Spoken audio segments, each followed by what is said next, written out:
My first meet, I was scared. I think society deserves to be protected from me and from others like me. They were sexual fantasies of control, power, complete dominance. They became reality. I was just get rid of it, so I went to the garage. I got an X. Shh. I closed my eyes. For suspicious activity. I was crying so hard. And all of a sudden, he was there. It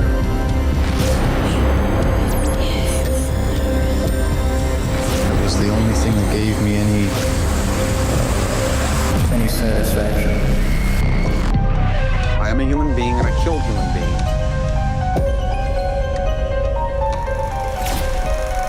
Dead more bodies. It's the Well, good evening, folks. Sorry about that. Cut off the opening, but we'll fix that in the edit. This is the magic of television. Things like that we can always fix in the edit. Welcome to Profiler Africa. My name is Paul Llewellyn. In a country where 83 people are murdered every day, Profiler Africa has become the space where we unpack the psychology and the science behind violent crime. Tonight, we're not talking about murder, but a very interesting topic. One I recall from our last conversation being a little bit disheartening, but something it can be just as terrifying. A case Gerard once described as psychological terrorism. We're going back to 2010, just after the World Cup, when a psychiatrist in Pretoria called Gerard with a personal problem. She was being stalked. And yes, we will unpack more about that in a little while. But first, joining me as always is the former head of forensic psychology at the South African Police Service, Gerard Labuschagne, joining us as always all the way from Canada. Good evening, Gerard. How are you doing? Hey, Paul, doing pretty good, and hello to all our listeners and viewers. Yes, it's been a couple of weeks since we actually chatted, which is a bit unusual. How's it going? Going well. Spent the whole week last week helping do some training on various things like stalking and domestic violence, general violence, what else? And yeah, triaging violent incidences. Yeah, a whole week of training that we were presenting in Calgary in Alberta province. Okay, awesome. Before we dive into tonight's topic, if you're watching on YouTube, make sure you're subscribed, hit the join button to support us, or you can buy us a coffee using the link in the description. Every bit helps, so please do contribute if you'd like. We also invite you to share your comments and questions as we go, if you have anything you'd like us to unpack specifically about tonight's comment. And of course, we're always open to the odd super like if you feel like sharing a little bit of the love. Okay, Gerard, so we're talking about stalking tonight, which is an interesting topic, especially when you get into kind of the laws around it and what some of the challenges are, which we'll do a little bit later. But first of all, let's maybe contextualize. What exactly is stalking? I imagine it comes in lots of different shapes and sizes these days. Yes, obviously, different countries will have it defined differently in their criminal law. As we said, we'll touch on it a bit later. We don't have a law called stalking in South Africa, a crime. If you look at a lot of the sort of academic literature, it's they center around the same things: this unwanted, repeated contact, communication, or other behavior that deliberately or recklessly causes people to experience fear for their safety or others known to them. So that's kind of like this unwanted, it's repeated stuff. Now, how often is repeated is up to debate, and that person knows or should have known would have caused distress in another person. So that can just be fear. It can be physical harm. It can be damage to property. But there's fear for your body, whether it's your psychological body or your physical body, as a result of this behavior. Okay, and how common is this? I mean, how in your career, how many of these types of cases did you actually work on? So we didn't work on a lot, but the main reason is that a lot of people don't report it. Yeah. I mean, if you get 2 or 3 unwanted text messages from someone you know or someone you don't know, that's stalking. But we don't think of it often as that. And it might stop after the third one because you told the person to F off, and they do. So a lot of it is happening more often and frequently. It's not reported to the police. Often what the person is doing doesn't necessarily reach the boundaries of a criminal act. And often when you do report to the police, they're like, well, we can't do anything. We don't know who it is who's stalking you. There's no crime such as stalking, so you can't report this, which is nonsense. We'll get into that now. Yeah. So it's far more common, and people just ignore it, or it's not attended to, or the police don't do anything about it. Yeah, I mean, a lot of the stories I come across, unfortunately, when in relation to these kinds of things, are where the victims have really struggled to find any kind of meaningful support. And I guess in South Africa, where you've got a lot of dockets sitting on any detective's case, these can kind of get a little bit lost. Yeah, and what happens often is it's often in the context of an intimate partner relationship, either one that's ended and the person doesn't want to accept it, and he's, you horrible woman, you this, you that, and sends you sort of unpleasant, angry messages that you don't want, or you tell them stop doing this. That's stalking, but we just think of it, that's the ending off of a relationship in some cases. So we often people don't even realize that actually what the person's behavior is actually stalking. Okay. Let's just say hello to some folks on the chat. We've got Bianca Baez, who's to become a member. Thank you very much. Please do hit the subscribe button, join if you haven't. And if you want to become a member, just a little monthly contribution, and it helps towards the effort. We've got Marley, good evening. We've got Marius joining us tonight from the Southern Cape. Good evening again, Marius. Always nice to have Marius with us. We got Fifi from Texas as well. So all over the world tonight. All right, let's see. And we've got actually a comment from Bianca. In a lot of countries, stalking is not taken seriously. Is it taken serious in South Africa? And how many incidents do there have to be for the police to recognize this as a stalking case? So when do we get to the point where the police are actually going to maybe pay some attention to these kinds of things? The reality is, like I said, so we don't have a crime called stalking in South Africa. So you can't go to the police and say, I want to open up a stalking case. In fact, I definitely advise you not to use the word stalking. Okay. And rather just say, someone has been threatening me.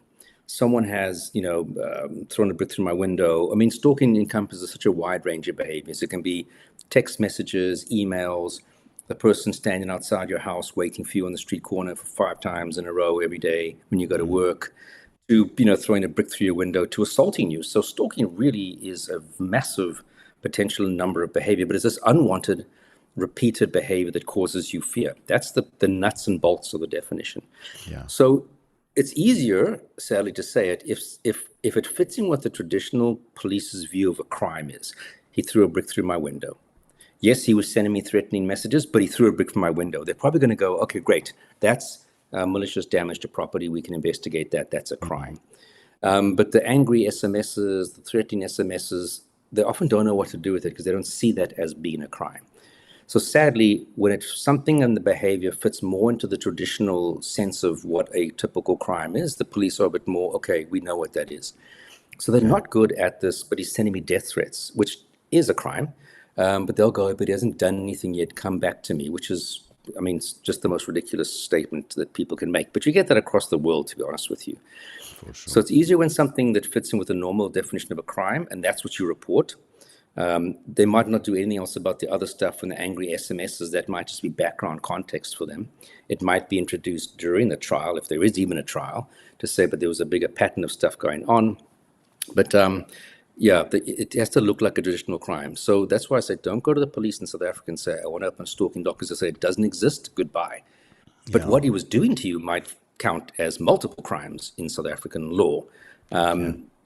And also what the other thing you sometimes get is they'll say to you, you can't open up a criminal case, you must get a protection order. That's what the protection order, and that's absolute nonsense. A criminal case and a protection order are 2 separate things. They serve 2 separate purposes, and you can have both at the same time, although the cops will try and get you to go to the magistrate's court to rather open up a protection order. Protection order is not investigating a crime that's been committed. It's an instruction from the court to say, stop doing this. And if you don't stop doing 1, 2, and 3, you will be contravening a court order, and that is a crime. So it's not one or the other, and that's the biggest nonsense. And of course, if you were in a relationship with this person, even if it was one date, and he stalks you thereafter, you would then use the domestic violence's protection order as opposed to a normal protection order. Just some quick splitting of it, All right. Well, we'll get into some more of this kind of stuff and some more of the legal deal, because it is kind of one of those.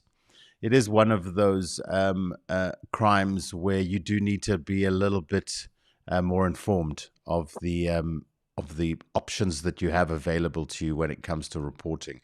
But let's talk about this case, and then we can unpack some of the kind of realities around this for people in South Africa specifically, and we can talk more broadly about other countries as well. But this case came across your desk when a former colleague of yours, a psychiatrist, reached out to you. Start there. Yeah.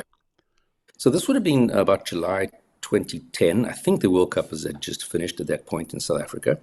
And I get a phone call from someone who, when I used to work at Westkopjes Hospital from 98 till 2001, I'd known someone who at that time been specializing in psychiatry. And then obviously they qualified. I went on my way, eventually joined the police. They qualified and opened up a private practice. And she phoned me to say that she's been receiving text messages from someone. She thinks it is a possible patient of hers, but she's not 100% sure. And this individual would send sort of messages about masturbating and wanting to masturbate and, hey, doc. So clearly the person knew she was a medical practitioner of some sort. So it wasn't like a random number that might just reach out randomly to someone. And she said, look, I don't know what to do with this. If it's a patient, I would deal with it a bit differently compared to maybe if it wasn't a patient, maybe what kind of patient it is. If I'm treating someone for something in this realm of issues, I'd rather try and deal with it, from a treatment point of view, etc. So I opened up an inquiry at our office. This was probably the only docket where I was actually the investigating officer from start to finish. Okay. So I opened up an inquiry at our office. I then took, because it was SMS, remember, this is I don't even think we had WhatsApp in those days. I think Mixit was the only alternative to SMS messages. Remember Mixit. That's how old this is. Yeah. And so we took, sorry, no, Karen. we took the number that had been used to send the messages, and we applied for a section as a 205 subpoena for the details from the service providers. But we didn't just ask for any name linked to that SIM card. We also said, please tell us what other SIM cards have been used in the same phone, the handset, for, let's say, a year around that time. Because that would then tell us, because what we assumed is that the suspect was putting a pay-as-you-go prepaid SIM card in, making his problematic, troubling phone calls or messages, and then taking it out again, and was probably using the same phone, putting his normal SIM card in. Yeah. So we knew that the one that was the trouble-causing SIM card probably wasn't going to give us much help in tracking him down. And that's what we did. We did that. We submitted it. We got it back, and we could see that there was 2 SIM cards, if I recall correctly. The one which was the troublemaking card, which the psychiatrist had received a message from, had been in use for a year. And it sent about 484 messages. And basically, these were all outgoing SMSs. Okay. There was no phone calls made from that SIM card. There was no incoming, he wasn't chatting with someone. You could see that, incoming, outgoing messages. They were almost all outgoing. But at the same time frame of that year, another SIM card was more regularly in that phone. And that had been used 2,900 times. So clearly that one, the second one, was the actual number that the guy would use for his daily communications with friends and family and for work. Okay. So what we did then, I just want to contextualize some of the phone stuff, because first of all, pay as you go. I'm not sure if that is a totally common thing everywhere. I know it's a South African thing, and I think it's spread around the world. But pay as you go is essentially a service that's offered here in South Africa, where you're able to pre-buy data that you then essentially use until it drains, and then you can reload a new chunk of data or call time or YouTube minutes or whatever. So that's, and then this would have also been pre-FICA time. In South Africa, we've got the FICA laws, which require you, when you register for a SIM card today, you're required to show a proof of address, you're required to show your ID book, and give positive identification. So this was all pre that. Yeah. So basically, back then you could walk into any shop, corner shop, grocery store, buy a prepaid SIM, stick it in your phone, charge it up with whatever, and make calls, and etc. Now, interestingly, a lot of countries don't actually have SIM cards even. That's interesting. So perhaps even in the US, I think they don't use SIMs in the way that we use. So that's another little interesting fact.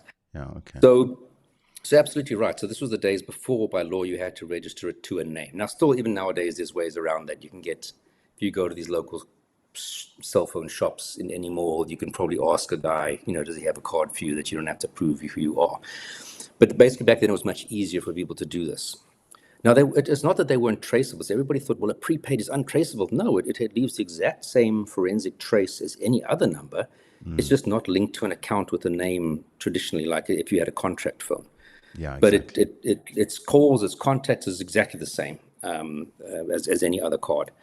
Okay, so that's basically what we had.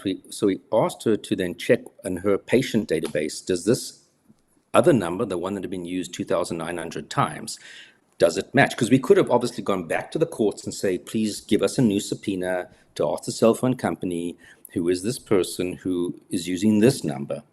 But we thought there's a good chance this is going to be a patient, so it's going to be much quicker just to say to the psychiatrist, check this number in your database, and then does it show up as being one of your people? Yeah. That when they filled in whatever forms. Yeah. So did you mention how long it took to actually access this information from the cellular companies? Back then, I think it was about a 2-week turnaround time, if I'm not mistaken. And I don't know nowadays if it's faster. I do know that over the years, the cell phone companies got better at having whole departments and divisions that are there for law enforcement response. So, but I don't know currently, is it, faster, slower, better? Yeah, absolutely. I'm not sure. And during this period when you were kind of looking for information, did you give your psychiatrist friend any instructions with regards to if you receive any messages, do X or anything like that? Yeah, so basically we just said, look, it's in any stalker situation, either just don't respond, or what we sometimes will say is just send a message saying, stop contacting me. I have no interest in any communications with you. And that's it. So the only reason why that we tell people to say that, not because we think the guy's going to necessarily stop then, but because sometimes the courts, if you apply for a protection order, and it's not the right attitude, but sometimes they'll say, but did you ever just tell the guy to stop? It's like you have to tell someone to stop sending you harassing messages. So sometimes from a legal point of view, it's just better to have sent that one, stop, I have no interests. If you continue, I'm going to go to the police. So there's no doubts that you did not want this communication. But like that, as I said, is often more to convince the court if you want to apply for a protection order. That's not a requirement, but it just sometimes shows, see, I did trying to get him stopped, and he continued thereafter.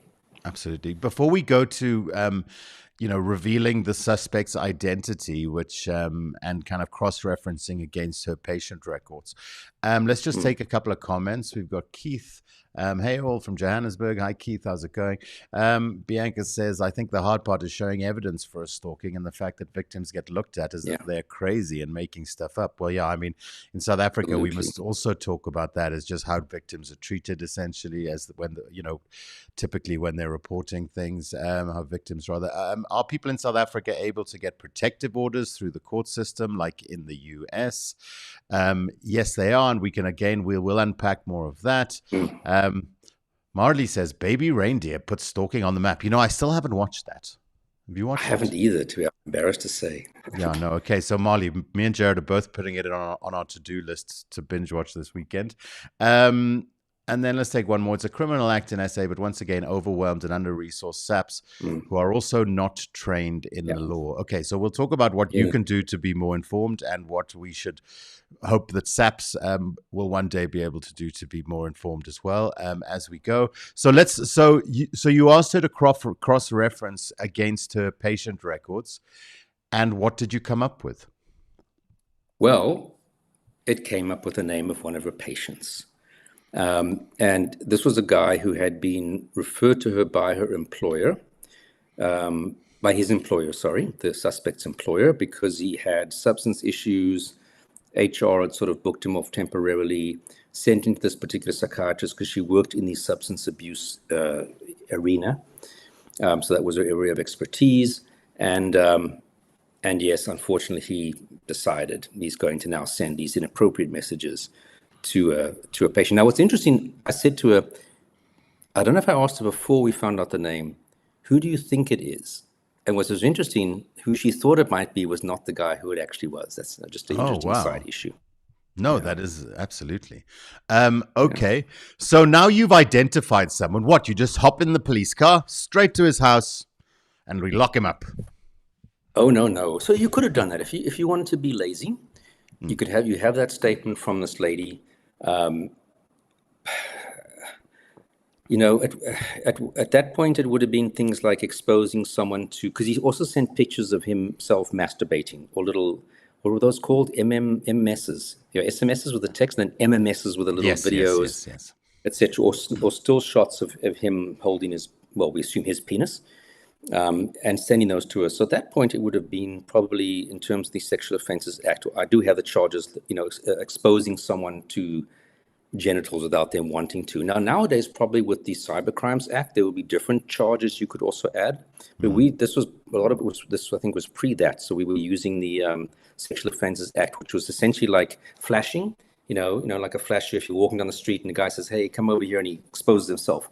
We were kind of using that law for this. So we could have stopped there, but we knew that other SIM card, the one he'd sent the messages from, that was the number he was using to stalk lots of people. So when we looked at that, there were, and of course I went and highlighted how many times the same number appeared.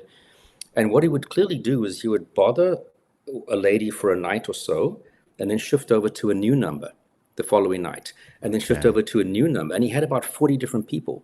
So from the lady's perspective, one night she would get 5 or 6 messages and then nothing for a month. So for some of these people, it wasn't worthwhile changing their phone number, because as you'll see now, some of them were estate agents. So your phone is your business. If you're a psychiatrist, you can't just so much change your number. So, for them, it wasn't enough to go report it in some cases, and almost none of them did. We'll get into that in a moment. But we knew this was basically a victim list. So we started to contact each and every one of those phone numbers. So I intentionally phoned from... I think I phoned from my cell phone, because our office phone number would show up as private number. So now imagine this. You were being stalked. Some dude phones you from a private number and says, "Hey, were you being stalked? I'm from the police." So we specifically phoned from my cell number. And I said, and of course, still we had some people who were a bit suspicious. Yeah. And I said, I'm an investigating officer. I can give you my office number. You can see this is my cell phone number. And I'm happy to meet you at a police station where we can take your statement. I'm Gerard Labuschagne. You've seen me on the news. I just want to interrupt you, because I want to ask if you have folks helping you. Who's working on this case with you, or is it just solo Gerard the detective at work here, or have you got an intern bashing out the phone calls? No, I had my excellent chief investigator Jan de Lange, who many of us know from the show, was helping me out with the case. Okay, great. Yeah. Okay. So.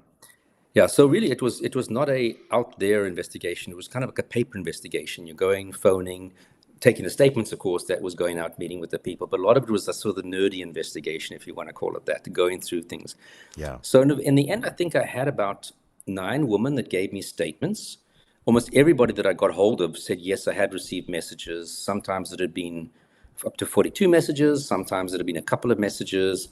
Some people said, a few, then I just ignored it and whatever. Some didn't want to open up cases for various reasons. One person of these 40 had actually tried to open up a case. But just to give you a spectrum of the types of victims, they were all female. Surprise, surprise. Some of them he knew. Obviously his psychiatrist, his HR manager at work, friend of a friend, someone at the same gym that he went to, a private trainer, a customer from his place of work, and then some he had no previous contact with, estate agents. And of course, estate agents put those boards, on the outside on the street with their pictures on them and their phone numbers. So you can literally shop around. And in fact, when I was trying to identify some of these people, I actually took those. Sometimes you would get these estate agent magazines in for free, like outside of a corner shop. Yeah. And I would actually go get some of those, and I'd actually go through and just look for the numbers. And then I would actually see, okay, this is Jane Smith, and that's, so and so. So that's another way. Otherwise, obviously we just try to phone them directly to see who we can. Yeah, and if you recall one, I mean, just as a note to folks in these kinds of industries, I mean, unfortunately, when your details are on public display, I mean, it can attract some negative attention. If we think about Jose da Silva, that Yeah. case in particular, where of course he was setting appointments with estate agents. And eventually ended up murdering she was an interior designer, interior decorator. Yeah. So be extra vigilant. I mean, you have to be extra vigilant if you're putting your contact details in a public forum anyway, guys. And I think we should all be aware of what you're putting on social media, etc. All very important. Absolutely. Profile pictures. I mean, I have a friend. He's an investigator at a big company. And one of his jobs is to investigate when some of their suppliers, if there's something dodgy potentially about the supplier. And for example, one day he did find out there was something dodgy about one of their suppliers, and that caused the supplier to be exited as a contractor for that company. And then a week or so later, because he had the supplier's cell number on his WhatsApp, as a WhatsApp contact. And he's looking through, I don't know what he was doing, but he's looking through his chats and whatever. And all of a sudden he sees under this guy's WhatsApp profile picture is pictures of his own family, the investigator's family. So what he had done is the supplier had gone and looked and found him on social media. Now, yes, his Facebook page was closed, it wasn't open to anybody else, etc. But your profile picture is still visible. And he would have profile picture of, for example, his wife and kids. And then basically he could also see who was his wife and then go onto her profile and at least screen grab that picture and then post it on his own. So it was a very subtle, indirect threat. He wasn't sending my friend the pictures. He had it on his own WhatsApp profile. But of course, the message is very, very intimidating. And, that definitely is a threat. Whether the police would have seen it that way, of course, is a very different question. But we know that that's a threat. All right. We're going to carry on. Let's go back to some comments and questions. If you'd like to contribute to the show, if you'd like to buy us a coffee, you're more than welcome to do so. Please do. I think I can get about 5 coffees for Gerard's 1 coffee in Canada. But please do contribute. Looking at let's have a look. We've got Damien join. Oh, let me take that down. Hopefully you scanned it. Let me take that off as well. Then we can look at our comments properly. Hi from King Williamstown, Damien. Always lovely to have our friends from that part of the world with us. I spent my university days nearby there. Matt Abel says, great channel. Thanks very much. We appreciate you. I think a lot of from Bianca, I think a lot of perpetrators of numerous different crimes get away because they know victims of that crime get judged, like stalking victims, rape victims, domestic violence victims. Yeah, I think people definitely play on kind of known insecurities and known stigmas that exist around these kinds of cases. Absolutely. Absolutely. Shall I carry on a bit? If you want to comment, Gerard, just make a note. Stalking is also multiple WhatsApps and phone calls. Our local SAPs seem quite clued up on it in the South Cape area. They were very helpful to a friend who was being stalked on multiple levels. Well, great. That's good to hear. Let's take a question. Do you think that this fact makes certain types of crime more attractive in a way to perpetrators? I was going to start to ask you about this, just a little bit of the kind of psychology. What is the allure here for an individual who's clearly got some psychological stuff going on? So look, there's different reasons why people stalk, and that's what you also have to understand. Stalkers aren't always people sending you angry, threatening, I'm going to kill you, I hate you, you're a bitch, etc. That's, of course, one kind of stalker, and that's very often in your breakup of a relationship. But you get stalkers who might have, and that's not necessarily mental illness. Then you might have stalkers who, for example, feel that they are in love with someone. It could be a famous person, your celebrity stalkers or someone you've seen on TV, and for some reason you think they love you. And that's very often sort of a delusional thought. So your messages to the person are, you're amazing, I love you, we're supposed to be together, which of course is terrifying for the receiver when it's like, I don't know who this person is.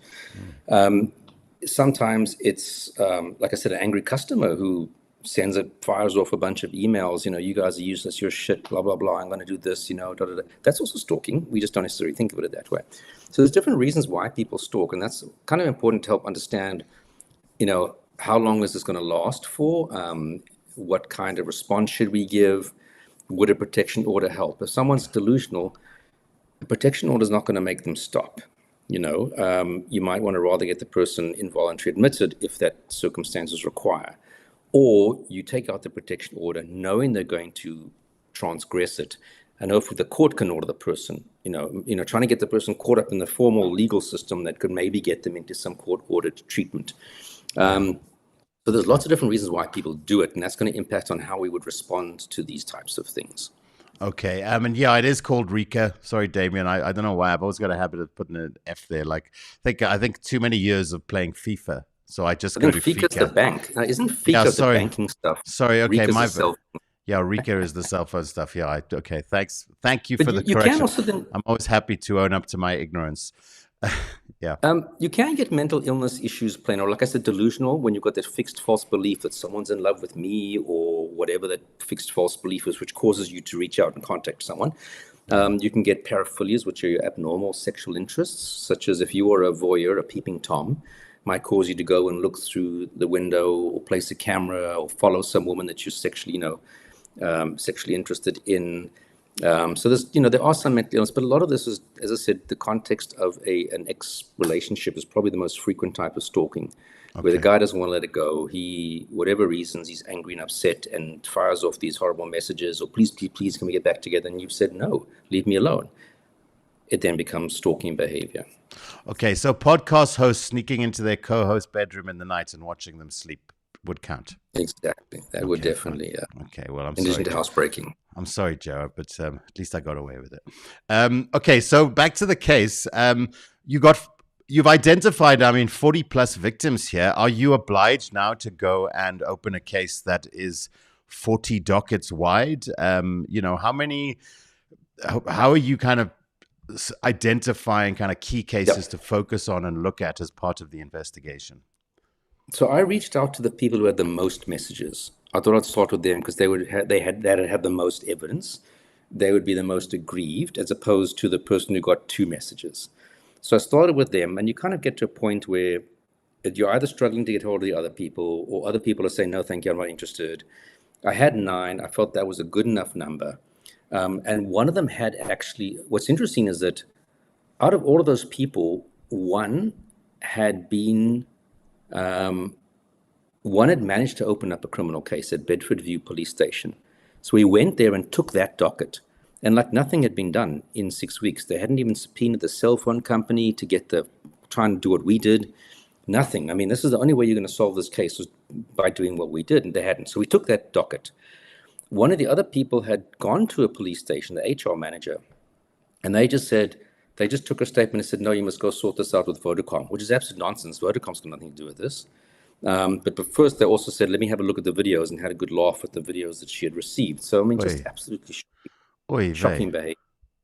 And the others just felt either it isn't a crime, or the police are not going to do anything, or it's not that much of a bother because he moved on, but then he would come back and, a little while later, etc. So basically, when I felt that I had 9 people, quite a few of them still had the messages, which was great from an evidential point of view. Some people had deleted them, but that's okay. Some of them we were able to download the videos, etc. Took their statements, and when I had 9, we felt we were ready to go to the court and apply for a search warrant and an arrest warrant. Okay. Now, in the meantime, what information were you gathering on your suspect? So basically what we'd known is what was available from the psychiatrist, because obviously when you go to a psychiatrist, you fill in lots of information. We knew his place of employment. I'm trying to think whether we only went to see the HR person after we'd arrested him, or whether we went to see her before we had arrested him, and I can't recall, because of course you have to be careful, and you want to move quite quickly, because the last thing you want is for somebody now to say, the police are coming for you, they know who you are. And of course, we didn't tell the victims who this person was, except the psychiatrist knew. At that point, we wanted to first do the arrest, because also now, can you imagine, this victim tells her boyfriend, it's like, I'm going to go F up this guy. So we have to be very careful about that. We don't want people taking the law into their own hands. That's not good for them, and it's not, of course, good for our potential suspect. Yeah. So we moved quite quickly once we felt we'd gotten what we want, got the arrest warrant and search warrant for the house. and then we move very quickly to go and pick him up.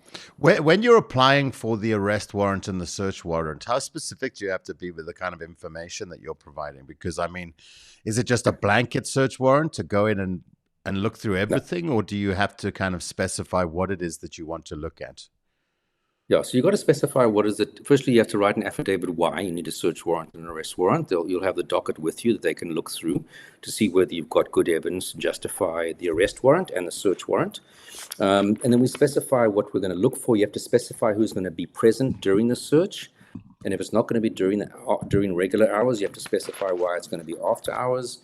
So it's quite a lot of paperwork. Then you have to be very clear and motivated. So we specifically said we wanted to look for items like child porn, because with some of the victims, he'd said, the typical thing he would say is, hey, so-and-so, can we masturbate while I SMS, etc. Some of them, he went a bit further. One, he said, for example, I like to look through the neighbor's children's bedroom window and then masturbate at the little girl. So we thought, well, great, child porn. We're going to ask for child porn. Yeah. Obviously, computers and memory devices, because this was an electronic crime. Cell phones, of course, and then drugs, because we knew he had a drug problem. So we're going to put in there drugs, and we had a drug detection dog from the people from the drug unit there. We had people from the electronic, downloading people. We literally had like 20 people on the day that we went and did the arrest of this guy. And talk us a little bit about just the reality of that. I mean, there's Brian going about his day. We'll talk about who the suspect is in more detail now, but how did that go down? And was it like, you got me, or was there surprise there? So essentially, we timed it that we'd go, because we knew that he wasn't working because he's been booked off sick.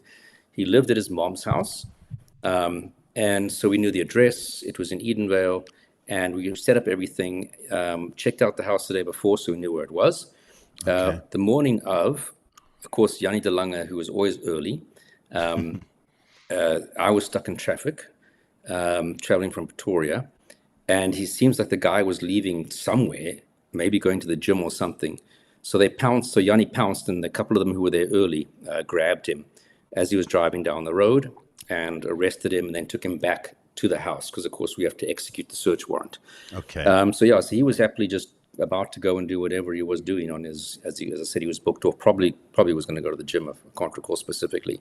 Okay. As I said, arrested him, took him back. So Yanni theoretically was the arresting officer on the case, because he was the guy that arrested him at the time. Okay. Good for Yanni. Let's take a question before we carry on with what happened next.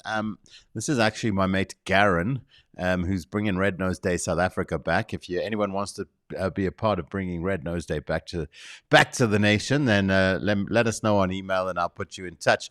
But he's asked, how common is it with serious cases such as murder how common is it with serious cases such as murder to have initially started out with stalking? So, yeah, how often do these things escalate? You probably find that the intimate partner murders, there was usually going to be some form of stalking behavior, but it kind of gets overlooked in light of the actual murder afterwards. But, this contact, angry messages, etc. But this thing about, some random person who suddenly starts to stalk and harass and then eventually ends up killing the woman, that's pretty much the stuff of movies, to be honest with you. It's going to typically be more of a concern, like I said, in your intimate partner relationships that have fallen apart. Then there's a process of stalking and threatening, harassing afterwards, and then a murder. That's more likely. What was the case where the female victim, she'd taken out lots of orders against her partner, and he ended up actually killing her in front of people there in the entranceway to their apartment complex? What case was that? Because that was we've had a few of those. Oh, okay. Yeah. Okay, fine. Let's all right. Let's go to Fifi. I hate it when the police want to know if there's was a relationship between the victim and perpetrator. What does that matter? Well, I'd imagine it does matter. At some level, it would matter because it's then domestic violence. Even if it's an ex-relationship, it's domestic violence, and it should be more aggravating. And theoretically, the police are, with all this talk about crimes against women and children, domestic violence. So definitely at sentencing, it would be much more important. You'd be charging people for things possibly in the Domestic Violence Act. So yeah, it's if they're asking because you know what, you guys were just in a relationship, Well, it's this- not that this serious. is- That's wrong. That's wrong. This is why But I it kind of should- see Fifi's point here. I think Yeah. that perhaps what she's getting at here is that let's talk a little bit about some of the attitudes of officers when you go and report these kinds of things, and maybe what it is that some people confront and what's problematic about some of those things. Yeah, so often, I mean, unfortunately, you do get cops who think that if you are or were in a domestic relationship, it's not that bad, it's not that serious. This is typical stuff that happens.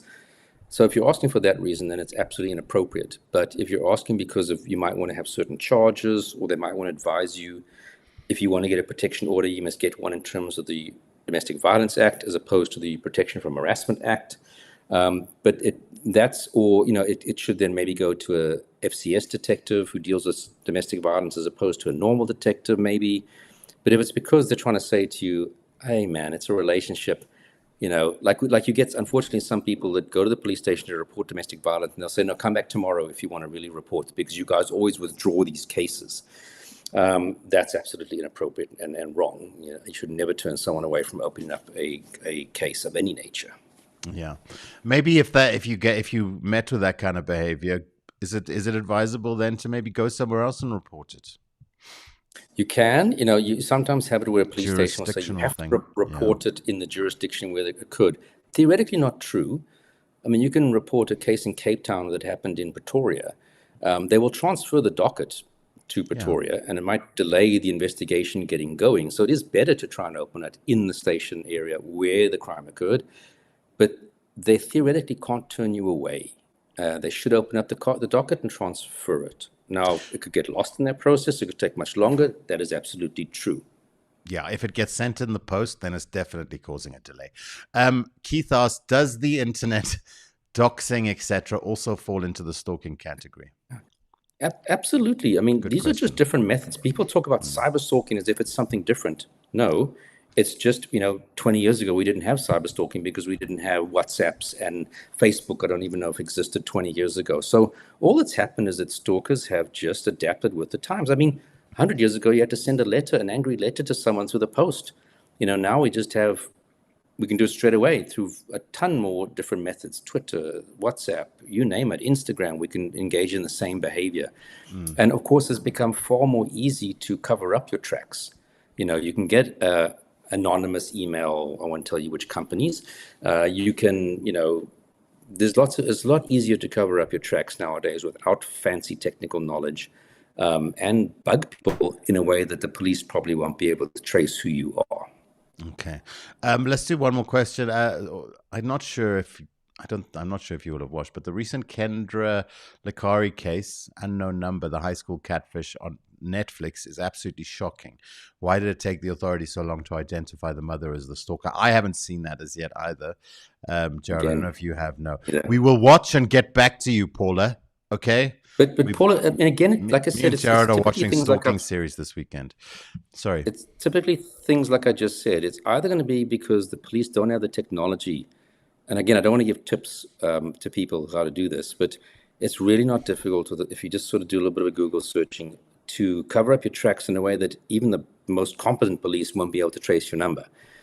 So that can be one reason. But again, it can also be that the police just don't see it as something serious, and it doesn't get the attention, and then it just drags on and gets worse and.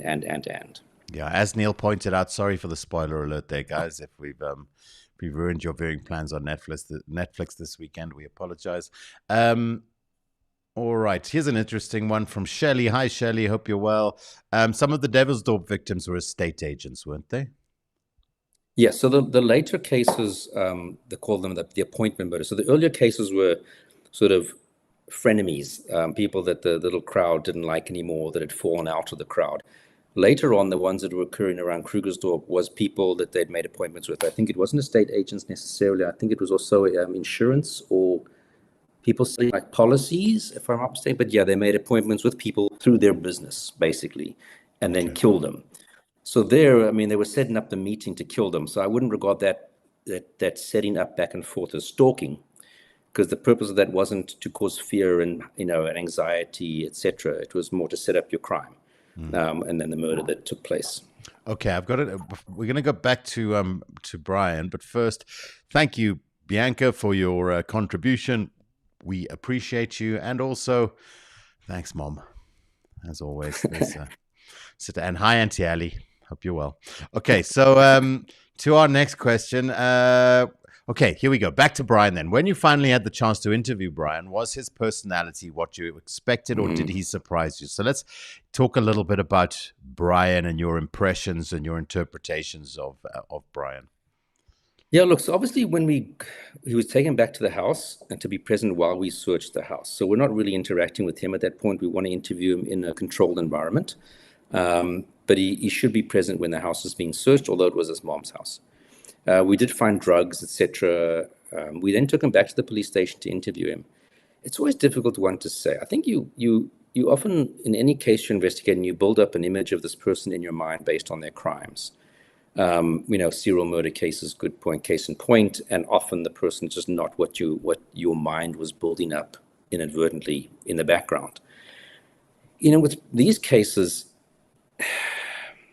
I would say he was perhaps more like what I maybe expected, a guy who was a little bit, I don't want to speak unkindly, but a little bit sort of pathetic in his interpersonal style. But that's very often why people are doing these crimes, because they don't have those social ability to interact with people, with women, as we all would. And, so he was less of a surprise, if I can put it that way. And he was quite, from the moment, like cooperative. He blabbed in the police station. We were taking his warning statement, and he just said, look, those things you found there, those are drugs. That's cat. This is that. That's steroid. So he did not, try and wiggle his way out of it, which, I respect. Yeah. What's interesting is while we were there, obviously his mother was absolutely devastated, as can and be understanding. And his brother arrived, the brother and his wife. And the brother was, of course, what is going on here? And how can you do this? Blah, blah, blah. And we kind of pulled them aside and we said, this is a situation. We have a warrant. We have a search warrant. And this is what your brother has been doing. And what was interesting is, as I'm explaining what he'd been doing with the messages, the wife sort of started to cry, which I thought, okay, maybe it's just a very emotional situation. The brother then sort of went off and I think spoke to the mom and came back to me about 10 minutes later, and he was totally changed his attitude. And he says, as a family, we're happy. We really want to cooperate with you guys, which again, we appreciated 100%. And he says, we are going to get him a lawyer, but only on the condition that if he pleads guilty, if he's done these things. Mm-hmm. And I kind of wondered afterwards and I didn't want to ask because it, didn't really matter. Mm-hmm. If the brother's wife hadn't actually received some messages from him. Because as I said, her reaction when we were explaining what's going on, going away, coming back 5 minutes, 10 minutes later, and the brother had a totally different attitude and was very supportive of us, etc. That's purely a hypothesis. I don't have any proof of that, and I hope not, because it would be horrible if that's what she did receive from her brother-in-law. Yeah. But anyway, the family was quite cooperative. But also maybe, notice some odd behaviors, or, would these things may spill over into kind of, social interactions at some level, I would presume. Yeah, look, so when we spoke to people and we eventually told them who it was, they were all like, the ones that knew him were like, oh my goodness, I'm so surprised. He was, kind of always a bit of a loner, kind of someone you've kind of felt sorry for, and you maybe would invite him out if there's a group of you going out together, but nothing like bizarre weirdo stay away from me, but just kind of like a quiet, maybe socially a little bit awkward kind of dude. What's also interesting, what was I going to say now? It was, and the woman who was a personal trainer at the gym said, oh my goodness, because I remember once saying to him, I've been getting these harassing messages, and he was incredibly supportive of me about the messages. And I thought, what a nice guy. He's understanding. And surprise, surprise. Of course, if you stalk your HR boss, that's probably the worst person in the company you could stalk. And we'll get to the consequences in a moment. But most people that knew him had said he was like a kind of just like I described him now, not a weirdo, just kind of like awkward, didn't really have a girlfriend. At best, you could say a bit of sort of a loser, to use that term very sort of loosely. nothing like people picked up, oh my goodness, yeah, he used to ask me if he could sniff my panties kind of stuff. Not the weirdos that we often get. Okay. Gerard, not everyone gets weirdos like that often, okay? Where you work. Just pointing that out. What about media coverage at the time? Was there any? So we also were concerned that there could have been other people that we hadn't been able to trace or that had been the victim of him. So we did, contact 702, and it was mentioned that a guy had been stalking. ETV ran the story, not obviously with his name. I got tons of phone calls from other women who had been stalked, but they weren't, I don't recall that any of them were this guy's victims. But it just really highlighted that there's a lot of women out there that have been stalked, and that the cases just aren't really getting much attention. Now, what's interesting is that we arrested him on a Thursday. Now, in the South African law, when you arrest someone, you have to bring them before the courts as soon as possible within 48 hours. Now, a lot of cops think that you've got 48 hours before you can do whatever you want for 48 hours, then bring him to court on hour number 47. That's not true. It's as soon as possible within 48 hours. So you'll have to explain to the court, why didn't you bring him within 5 hours, within 10 hours, by the end of the day? So you'd have to explain, well, we were running around all of a sudden because of the arrest. We found new information. We had to take exhibits. We had to take further statements. At other cases, you can't say, well, I just took a holiday and then I went off. Then technically you've detained him illegally for that period of time. We were quite busy, of course. We arrested him, I think it was a Thursday morning. I know the Monday or the Tuesday, I think were public holidays. So essentially, and if it's a public holiday, the 48 hours is extended. Or if it's a weekend, the 48 hours is extended. So he spent 5 days in Germiston police cells before he was brought to court. We weren't surprised. He got bail. I mean, I wasn't really too expecting him not to. I think it would have been quite harsh for him not to get bail under these circumstances. I think he paid 2,000 Rand. He had to report 3 times a week at Bedford View Police Station. And of course, he was not allowed to have any direct or indirect contact with any of the victims. But he admitted to everything, gave a comprehensive warning statement. And I have to almost say, I didn't like what he did, because what he did was very horrific for these women. But I kind of felt sorry for him. He could have gone to school with me. I've said that about a few of our suspects. He kind of guy literally could have been in my class. Yeah. So he had to pay for his crimes, but I didn't have any reason to be mean or angry at him. And the times when we would meet at the court appearances when the cases was postponed, we'd sit and chat to each other. It's not like I hated him and he hated me. I always say it's better to treat your suspects humanely. It's far better in your interests than having them hate you and just cause trouble in the investigation or in prosecution. I'd imagine, though, unlike, say, a serial killer where you'd assume that there's some kind of real underlying psychological problem, these kinds of cases can be that, but you can also do it if you're just a chop. Yeah. Look, and he said, look, I did this whenever I was high. But if we looked at the times of the day when some of these messages were sent, he would have been high all the time, which is possible, of course. And I don't doubt that, if he's high, it's a disinhibitor. But the drugs isn't why he was doing this. Drugs just, it's the same reason when housebreakers drink before they go break into houses. It gives them that Dutch courage. It's not that drinking Heineken or Zamalek is going to make you a housebreaker. So we always have to be careful of how we explain it to courts. I mean, the consequences, even up until before the trial, he lost his job. Of course, you stalk your HR manager, you're going to lose your job very quickly. He was banned from all Virgin Active gyms, which was the gym that he had been stalking. One of his victims was from the gym. And eventually, it took about 6 months, and I was very for the court process. And this is where I was a bit peeved, because I tell you, when I presented that docket to the prosecutor, it had tight statements. It had everything attached. It was a docket that was fantastically prepared for and I think any prosecutor would have gone, wow, thanks for this, because normally I get terrible looking dockets. And I remember I dropped it off, and then a couple of days later, I thought, let me just give the prosecutor a call. And I said, hi, so-and-so, I'm the investigating officer of this case, Gerard Labuschagne. And she flew off the handle at me. And I thought, does she think I'm someone else? Because I can't understand why she's having a go and shouting at me. And I said I'd let you know if I needed anything. Boy. And I thought, I don't get this, because normally I think it would be the opposite. The investigating officers aren't particularly necessarily enthusiastic and interested in, hey, I'm here to help, let me know. Exactly. So anyway, we eventually get a charge sheet back from her, which was pathetic. It was, for some people who received video messages, they would have a charge. Then for other people who received video messages, there was no charge. So I said, I'm not accepting this. And I went to the High Court, to the DPP's office, to speak to the advocates. And I said, can you guys review this charge sheet? Because it's completely inconsistent. And they said, yeah, all you have to do is make a request. And the docket was passed over to the DPP's office. They did the charge sheet more in line with what it should have been, sent it back to the regional court, and we had a proper charge sheet. I don't know, yeah, some people, I don't know. Just more reasons why, the kind of cops like Gerard Labuschagne that we're losing out of SAPS is just so sad. Yeah. So eventually, look, remember, we started this investigation in July. We did the search warrant and arrest 5th of August, I think it was.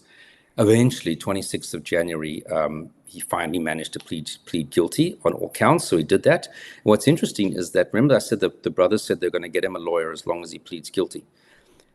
So not long after his arrest, I had a phone call from someone who I knew quite well, who was a prosecutor in Pietermaritzburg. And I'm saying, hey, Adele, what's up?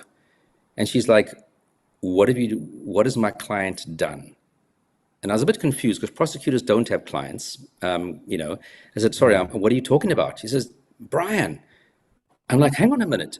You're a prosecutor. What are you Oh, no. I've left the DP's office down in KZN, and I've moved up to Johannesburg. I'm working at a practice as a private lawyer in Kempton Park. I'm like, oh. So it just turned out that someone who I'd known and been a witness for many times in her prosecutions was defending Brian. I said, no, he just happened to stalk the wrong person. And that's sort of how my involvement got into it.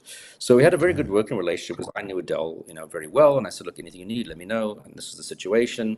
So that also helped things, go quite smoothly. But like I said, pled guilty. The charges were in the Sexual Offences Act, compelling a person over the age of 18 to witness self-masturbation. So basically flashing is the term they use for that. Criminal injuria, because he said insulting things, I want to do this, I want to do that, sexual stuff. And then, of course, possession of these substances. As I said, pled guilty, and eventually, I think at the one point, the magistrate was even considering incarceration, which I thought would have been a bit harsh for this, to put someone in jail. But he got a 3-year correctional supervision, which may not, house arrest, if you want to use that term, may not sound like a lot, but it really puts restrictions on your daily activities. You can literally, if you had a job, you can go to your job and back. That's it. Not allowed to drink. Anybody can come and check on you anytime. You have to attend certain programs, have to go for psychotherapy, etc. And I kind of sat there saying to him, Brian, 3 years, you can get a degree. You can really come out for the better of these 3 years as opposed to just sitting around doing nothing. Yeah. And I think he went to go stay on a family farm down in KZN or something. The family was very, very upset with him. And understandably so. This is really embarrassing. And I don't know if we should get to the outcome now of what happened, or should we? Not quite. Yeah, I just want to take a few questions and comments. I actually have a question for you because, one of my pet peeves is that I firmly believe that if you're a grown adult man and you're able to hold down the kind of lifestyle that affords you a Mercedes-Benz, then there's no need. You should be able to hold it until you get to the office. One of my pet peeves is when I'm doing my kind of commutes, is just noticing how many men will pull over on the side of the highway. I'm not talking about discreetly go and hide behind a tree here. I'm talking about like on the yellow line, peeing, facing into oncoming traffic. Can I start jotting down license plate numbers and reporting them? Is that because that's exposure, isn't it? Theoretically it is. Yeah, the fact that you're urinating doesn't mean that it's okay to have your penis exposed to the world. So, technically speaking, yeah, that's a crime. Yeah. Well, I'm going to be dash cam. I'm going to be in the police station every day from now on then, by the looks of it, because really it is. I figure that, we need to start getting things right in South Africa. And let's start with some of the basics, like, hold it till you get to the office. Don't have that last cup of coffee before you hop in the car. Okay, guys? Anyway. In rush hour. But as to your point, you said an adult. He was 37 years old. He had been a store manager at a big chain, at a store of a big chain. I won't say which the chain, it doesn't matter. So he wasn't like a 21-year-old idiot, or a 17-year-old idiot. He was an adult. Yeah. And unfortunately, your behaviors come with consequences. So that's why I said I got along well with him, but, he had to face the music for the things. And it's horrific for the woman. I mean, they started to be obviously questioning, who is this? Is it this person smiling at me as I'm walking to work? Is it someone I work with? It really has a massive impact that I don't think people really understand on people's trust. And you don't want to go out, and the one woman's husband was accusing her of, why is this guy doing to you? You must have led him on. I mean, we had even that in some of the times in some of these cases when we spoke to the ladies. And I mean, I remember even one lady when I phoned her, I think her husband answered. No, a male answered the phone number. And it was, again, an estate agent. I said, hi, this is so-and-so. I just said, I'm looking for Mary Smith because I knew the name. And he said, well, that's my wife. Why do you want to speak to her? I thought, shit, if I just say, no, it's okay, put the phone down, I mean, she might get in trouble. So I said, well, I'm Gerard Labuschagne, and we have, somebody who's been sending harassing messages. And I'd just like to confirm whether that's her and if she'd like to open up a case. This is very suspicious. My wife would have told me if she had received these messages. And he's having a go at me and like, I want your phone number. And then I said, cool, this is my cell number. This is where I work. This is my office number. And he was having a rant and a rave. But an hour later, the wife phones me and says, look, I just want to apologize. I didn't tell my husband because precisely that he would react like this. So, you also got to take into account some of these ladies are facing their own problems back home. And I've had that in other stalking cases where the woman said, like, I couldn't tell my husband because he would accuse me of cheating on him, that I've led some guy on. Now it's gone badly. So I just couldn't tell him. So it's really horrific for a lot of people, that this sort of psychological terrorism that you referred to earlier, Paul. So stalking is very, very bad. No, and I mean, it's, again, I think why we have to always, unfortunately, women are so often and I guess let's talk a little bit about women often being the victims of these types of crimes. We know that it does happen to men as well, but would you agree that the majority, or typically, or the majority would be women of what you've come across? But, women don't just have to confront the actual act itself. They've got to confront all of the social stigmas or the politics, potential other relationship dynamics. It does make it that much more difficult. And like you say, it's not something that you can shake. You may not be receiving messages every second of the day, but once you're in that situation, it's just a constant harassment on your psyche, isn't it? I mean, every time you hear a ping on your phone, you have to think, oh shit, is this going to be the dude? No, exactly.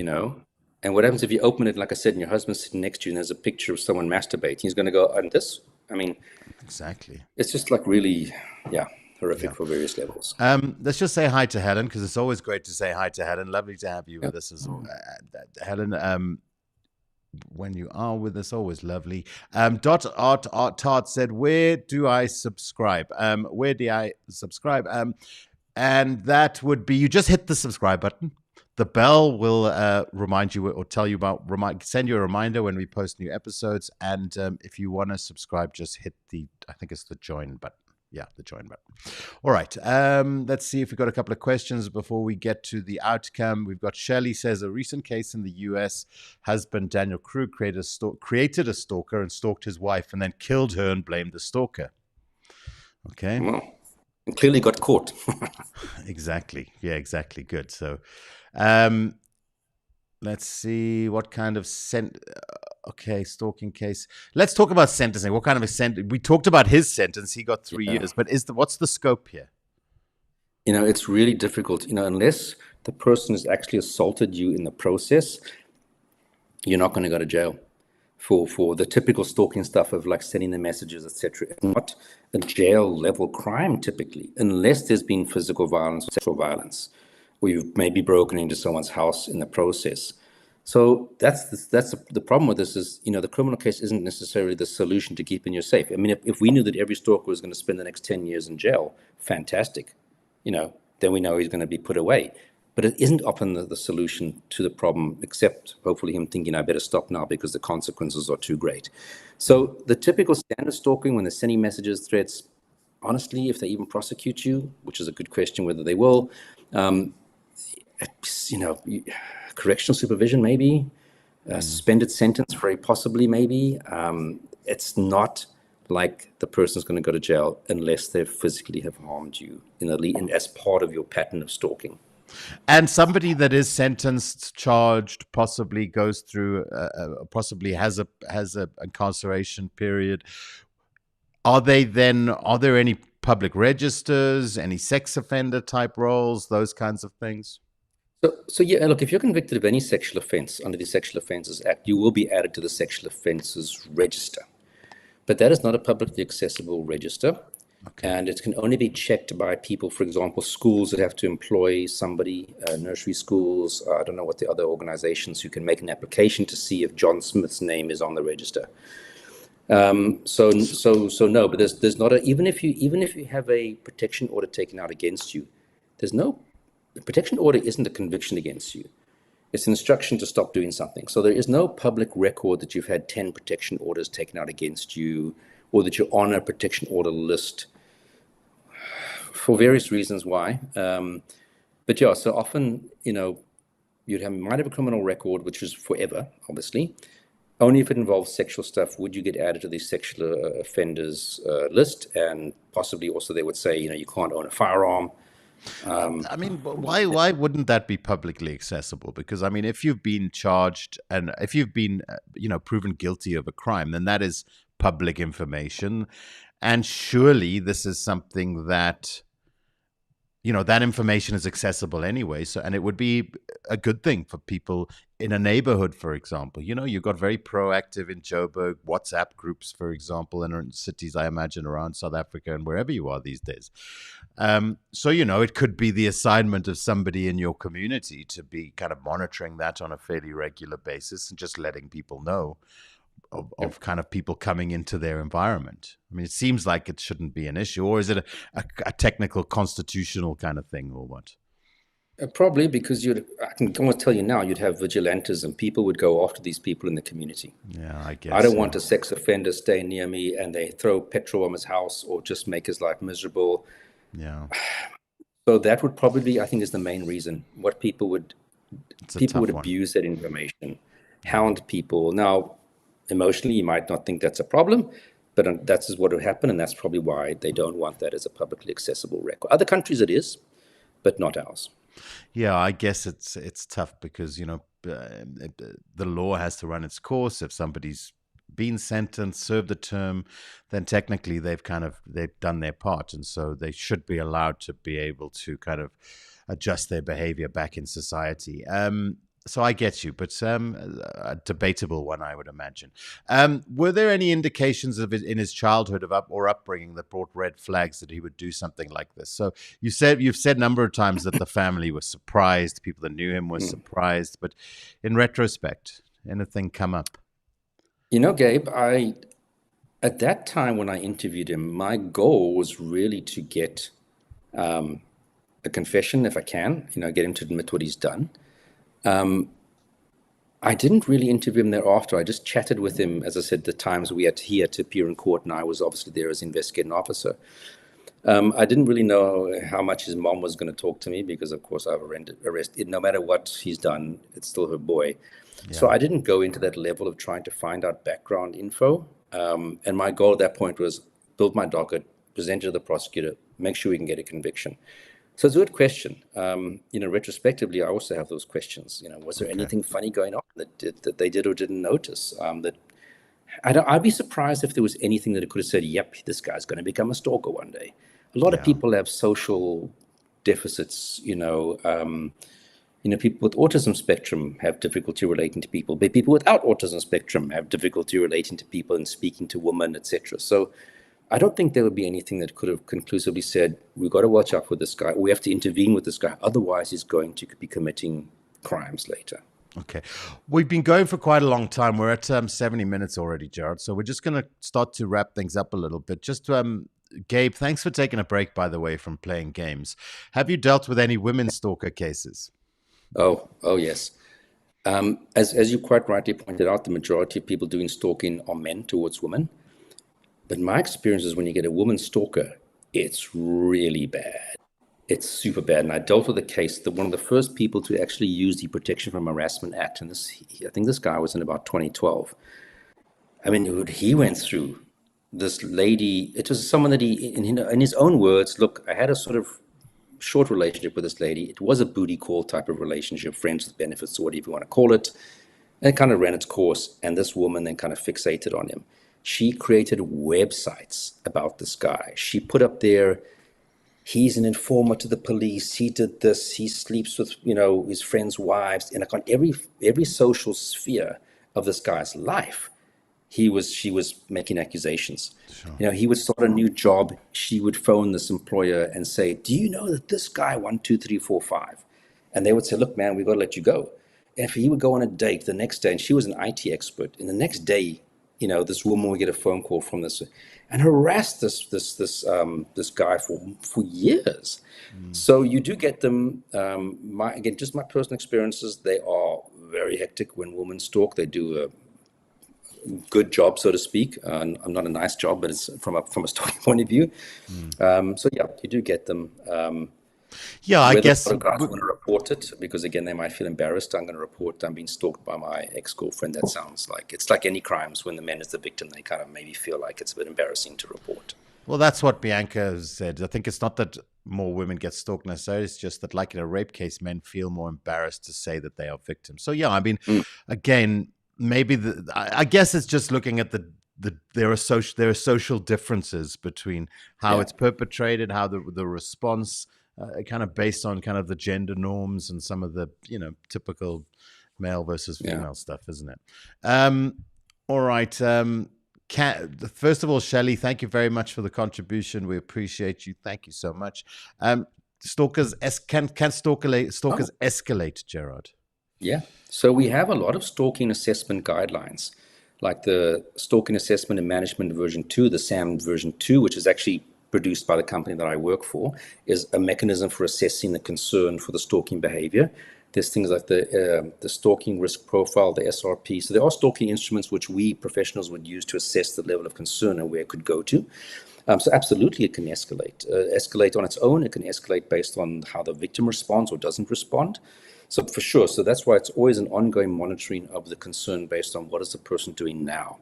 Did he go from sending WhatsApp messages to sending WhatsApps and emails? That's now a different angle. Or pitching up outside your house. That's another concern. So we always look at how's the behavior changing. Is it persistent? Is it fixated? Is it chronic, etc. There are ways that we look at it and monitor it to see. So absolutely it can escalate in various forms or fashions. And of course, I think this also maybe touches on the issue, which I just want to briefly touch on, is what can you do? But short of opening up a criminal case, because like I said, maybe some of the behavior doesn't reach the level of a criminal case. If someone's sending you flowers every day at your work, that's stalking if you don't want it to happen. So you might be able to then rather apply for a protection order. So like I said briefly in the beginning, this is very important for anybody who wants to do this. If there was any form of romantic, even if you went on one date with this person and you decided this isn't the person for me, I'm not interested, you met them on Tinder, you had the date, no thank you, and then they started to harass you and engage in stalking behavior, you would use the Domestic Violence Act protection order. If there was no history, even like one day, one date, no romantic relationship ever between the two of you, and it's your neighbor that's bothering you or a customer from work, it's not coming from some kind of a potentially intimate relationship scenario, you would use the Protection from Harassment Act.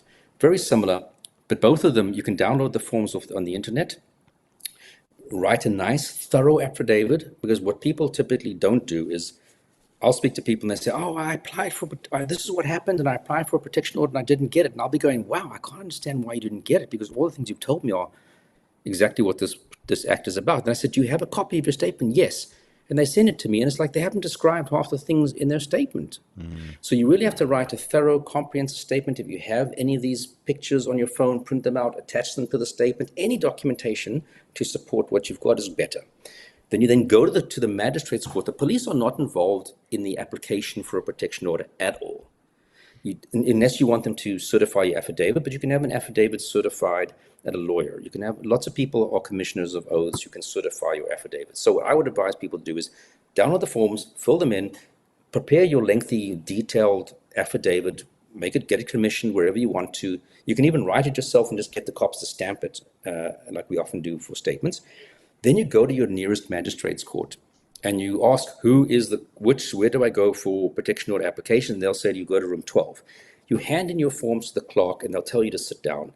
That clerk takes it to the magistrate in their chambers, and the magistrate, purely by reading your form and your statement, is going to decide whether or not to give you an interim protection order. He'll come back to you and say, ma'am, here it is, it was granted. It now needs to be served upon the person. Unless it's served upon the person, it's not. Until it is, it's not valid. So now what's the options? You can ask the police to go and serve it upon him and give you the signed receipt back, which you then take back to the clerk of the court and he puts it on the file. Until that return of service is filed in that file, it's not yet regarded as being valid. Sure. What I would rather recommend people do is, sometimes you get the cops helping you, sometimes you don't. You can get the sheriff of the court. So for a lot of civil things, civil legal matters, the sheriff of the court serves the papers on whoever. Go to the sheriff of the court in that area and say, I need a protection order return of service. You pay them $300. They go off and they do it, and they hand it back to the court. And so we typically actually tell people, you can try the cops. You might get good help, you might not. But you can also get the sheriff of the court to do it for you. Now, typically, if they grant you the protection order, whether it's domestic violence or the Protection from Harassment Act, it's going to be a temporary one. It has to be served, like I said. And on that serving, it'll say, on a month from now or whatever date, on the 10th of November, you must both be back here. And he gets the opportunity to explain and say his side of the story. And then if the court feels, sorry, your explanation is nonsense, they make it a permanent order, which is valid. One of them is valid for 5 years, and one of them is valid forever until it's set aside. So you get your interim one temporarily. You both have to appear back in court. Hopefully on that day, the court will say, we're making this a final order. Or they might say, sorry, but we're now letting it fall away. Maybe the guy says, but here, I've been out of the country. Here's my passport. I couldn't have been around her house throwing bricks at her through a window. And that's just the thing you have to make sure you follow. You only get a temporary one. You have to go back to make it a final one. But if you, for example, 3 months down the line, make up with your boyfriend, you can't suddenly, whenever you're angry with him, whip out the protection order and have him arrested. If you rekindle that relationship, you on your own are negating the protection order. Sorry, that's a nutshell version. Well, look, I mean, that's a great nutshell, Gerard. And I recommend anyone that has knows of people that are going through these kinds of things and have need for this excellent and concise piece of advice from Gerard, just point them in the direction of this episode and get them to fast forward to around about now and have a watch, because I think that's great advice. Sorry. Just want to add to that. Like I said in the beginning, this doesn't mean that you can't also open up a criminal case for the criminal behaviors he's done. Yes. So it's not either the protection order or a criminal case. You are legally entitled to have both. So if the police want to refer you away, saying no, you threw a brick through your window, that's stalking. No, you can open up a criminal case for the crime and a protection order for him to stay away from you. Okay, perfect. Thanks, Gerard. Bernadine says, I once had a guy phoning me up in the middle of the night because he said he was in love with me. When he became threatening, I went to someone in SAPS for help and never heard from him again. Okay, well, going to someone from SAPS, good idea. And Gabe says he always makes time to watch you and Gerard every Tuesday night. Thanks, Gabe. Thanks, Gabe. Yes, and we do see you, Gabe. Many years back, I worked at the magistrate's office in a small town. Many appeared before court for urinating in public. Those were the days. Marie, let's start the cause. Okay, let's start the cause. Well, like I say, we start at the basics. We got a lot of crime problems, but if you start at that foundational stuff and work your way up, it's the way to go. Gerard, let's talk about what happened to Brian. So, yeah, I mean, it's quite a sad case. Like I said, I kind of got to know him to some degree and did feel sorry for him, but he had to pay for his crimes, without a doubt. And about a month after, I get a phone call from that same lady who was the prosecutor who then represented Brian, Adele, who's back in working as a prosecutor again, thankfully, because she was a brilliant prosecutor. And she said to me, look, I just want to let you know that Brian committed suicide. And I just think he just really felt absolutely embarrassed and about what had happened and disappointing everybody in his family. And of course, he already had mental health challenges because he, was seen a psychiatrist, had sort of depression issues and substances. And yeah, he unfortunately committed suicide a month later, which I thought was a very sad outcome because, every life is important. And unfortunately, that was the outcome of that case in the end. Very sad. What is the recidivism like in these types of cases? It's a good question. I'm not sure. I think it's with your domestic violence ones, it's very difficult for these guys to let go. They might try and shift over to having friends, secondary stalkers, as we call them, start to take over for them to make it like, oh, it's not me. I don't know what you're talking about. Although the Protection from Harassment Act does refer to sort of the secondary victims and secondary stalking. And it doesn't matter if you're instructing someone to do it on your behalf, you are still breaking your protection order instructions. So I think domestic violence is very difficult for people to let go because of the emotions involved. They either just don't care about the consequences or they will get other people to help them continue to do this. And I think what happens also is, let's say that it calms down, but now the lady, fast forward a year from now, he finds out she's seen someone and then it kind of flares up again. And he's now, even if he's already in a relationship, when he hears that she is, it flares up again. So your domestic violence ones are the ones that are going to be popping up with time. The other ones, and I'm again speaking from the cases I've worked on, they do tend to peter out. But you hear of cases that have gone on for like 20 years or longer, where typically there's a mental health component in those cases. Gerard, in kind of summation, let's just sum up best advice if you are going through or if you know somebody who is going through this kind of thing. Headlines, what do you do? Firstly, if you haven't already, be very clear. Sometimes because most of us are kind of polite and we don't want to hurt people's feelings, we might not be as clear as we should be. Now, that's not to say it's your fault, but unfortunately, some people just don't get the social messages that the rest of us would get. If I've asked someone out on a date and the first time I asked them out, they say, oh, I'm busy tomorrow night, maybe later. And then I phone them a second time and then they're busy again. I'm going to go, okay, clear the messages, like they're politely trying to say no. But for some people, they don't get that message. They don't have that social insight to realize I'm being fobbed off, stop. So definitely when you're dealing with people, just try and be more clear about your no, that you're not interested. Thank you very much, but I'm not interested. Don't kind of, because some certain stalkers will interpret any tiny gap as, oh my goodness, will we have a chance? There's that famous quote from that movie Dumb and Dumber that some of you who are our age would have seen. And when Jim Carrey in his character says to I can't remember what her name was, the main female person that he's fixated on, he says, but hit it to me, tell me the truth, is there a chance? And she says, no. He's like 1 in 100, or she says, no, maybe 1 in 99.999 million. So he pauses and he goes, so what you're saying to me is there is a chance. You kind of want to be as clear as possible. Yeah. Would that necessarily work? I mean, I've had a guy in this training that we do on stalking, and the case study is a real case study, and it was a lecturer who's been stalked by one of her students. I mean, she sent him outright emails, do never contact me again, I'm going to go to the police. The university said, don't ever contact this lecturer again. And he still saw it as some kind of a thing where he has to prove himself to her. She's testing him. So, you are going to get those that are absolutely fixated, and probably no matter what you do, he's not going to get the message. But I like to think for the majority of other people, if you're constant, but also what people must realize, say no and draw the line. Because if you say no, and then you carry on saying no again and again and again, that's contact, that's interaction. Or if you ignore the phone calls, but on the 10th time you're so angry, you pick up the phone and you say, F off, I don't want to hear from you.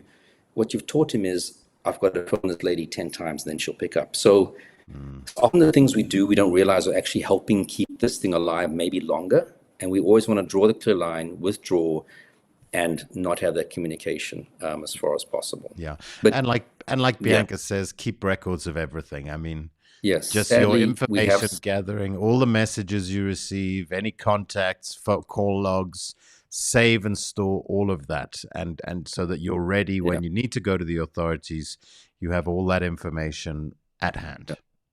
And even if you just archive block the person, archive the chat, I don't know, or download the chat, because now you can export the chat into a, we don't want you to be, obviously some people say, well, should I just block the guy? That's a yes and a no. Definitely first, have copies of whatever it is. then maybe block him and see if he comes with a different angle to try and get hold of you. Some people might get the message, okay, that's it. So it kind of depends on situation to situation. I'm always nervous about giving a blanket response. Okay, yeah. Yeah. All right. Well, I'm happy we've gone a little bit longer tonight because there's just a lot of takeouts, I think, for people here. Just lots of information to take out of the episode, and go back and re-listen to what Gerard's had to say over the last 15 minutes in particular, if you are experiencing or know somebody who's experiencing these kinds of issues. Gerard, final comments? Sure. It is real. It is unpleasant. And victims always often just feel like they're going to stop talking about it because, they think people are sick and tired of it. But, you really don't want to isolate yourself. Do get that support. Don't doubt yourself. If you feel uncomfortable, it's a reason for concern to do something about it. Folks, thank you so much, as always, for tuning in. We hope you've enjoyed this conversation around the case of Brian Harvey. And yeah, I mean, sad for the victims, sad for the perpetrator, ultimately. I mean, I think we just all need to be vigilant. We all need to be aware of some of the challenges in this area, and we need to be informed about what the best way is to approach these types of problems. If you would like to contribute to the show, buy us a coffee, please do so. You can also become a member for a small monthly contribution. Yes, we will. Then you get access to additional content, etc. We've been a little bit slow on that lately for reasons that I'm unable to really go into, but we'll talk about it one of these days. But yeah, we will be, we're focusing on the weekly live at the moment, and then we'll be posting more new stuff as well in the future. But do keep on supporting, share the episode with your friends. Gerard, have you got an interesting week ahead? Admin. It's admin.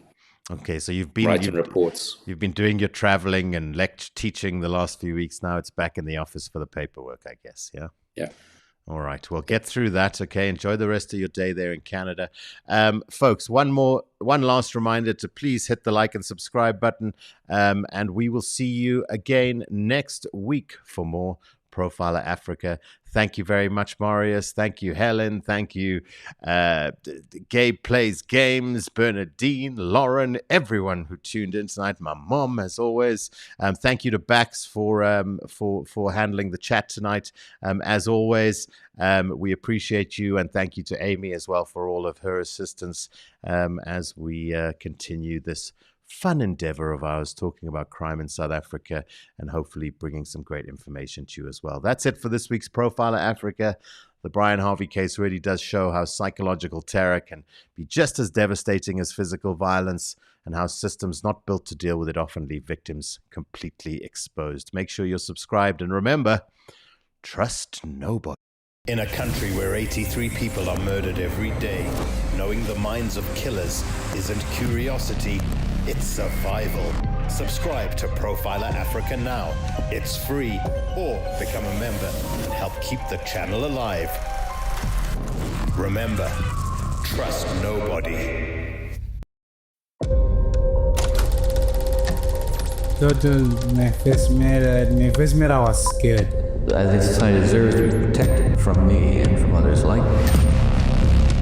They were sexual fantasies of control, power, complete dominance. They became reality. That's what scheduled today. So went to the garage. I've got an ex. Shh. I closed my eyes. Report suspicious activity. I was crying so hard. And all of a sudden, he was there.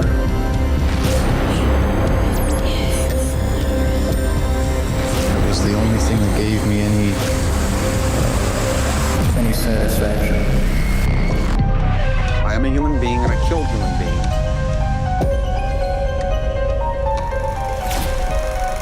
Dead more bodies. It's the living you gotta worry about.